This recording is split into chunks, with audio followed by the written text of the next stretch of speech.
Hi, I'm Scott, and this is my blog video version, We Forgot TV. Today's subject was on fear and how it holds us back from finally getting to the things that we want.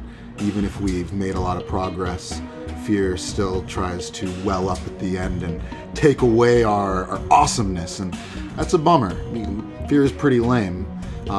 And so something that I realized when I first started making this website was I really tried to start looking at where fear came from, and it really feels like fear at its core comes from ideas of our past and ideas of our future.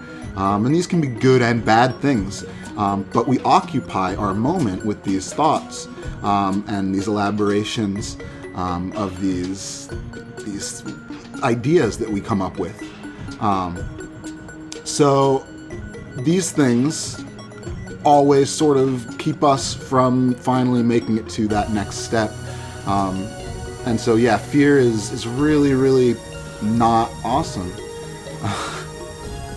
And I'm fearful right now because I have made a goal to put this up and actually share it with people, and not just make it and hold on to it. And that's, to me right now, my internal critic, my heart, or my fight or flight is really trying to come up with some excuses right now for why I should not be doing this. It wants to say people are going to think poorly of you, and they're going to think that this is silly, or they're going to think you're being too positive, or you're being unrealistic. And that's the first problem that comes into my head is what other people think, and that's something that should not be any concern to me with my own creativity.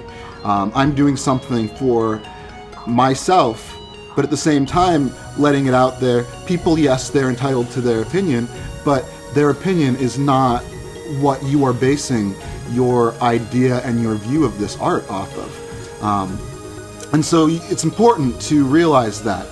It's also important to realize once you get over the people problem, or the problem with worrying about what people are thinking, is you have to overcome this sense of needing something to be perfect before you can let it out.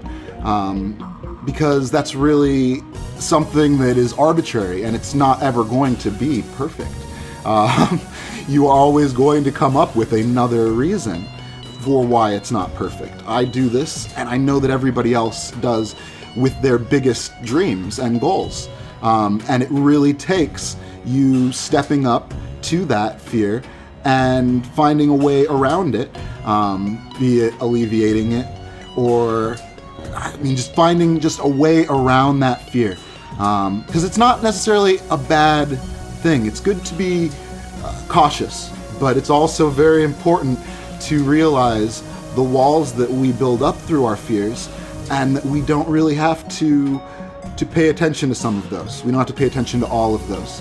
Yes, some of them are built up for good reason, but other ones sit and they build up and up and up, and there's no real reason for it, other than we've just let ourselves get that way with our surroundings and the people that we have surround us. And we guard ourselves, and we guard parts of ourselves. We don't want to get hurt. We don't want to be hurt, and that's what our fight and flight mechanism is for, and that's what our heart is for, is to not have us get hurt. But we're afraid of getting hurt because of things that haven't happened yet. They have not happened, and they might never happen. Most of the time they don't. So with that being said, what are some walls that you have put up in your life?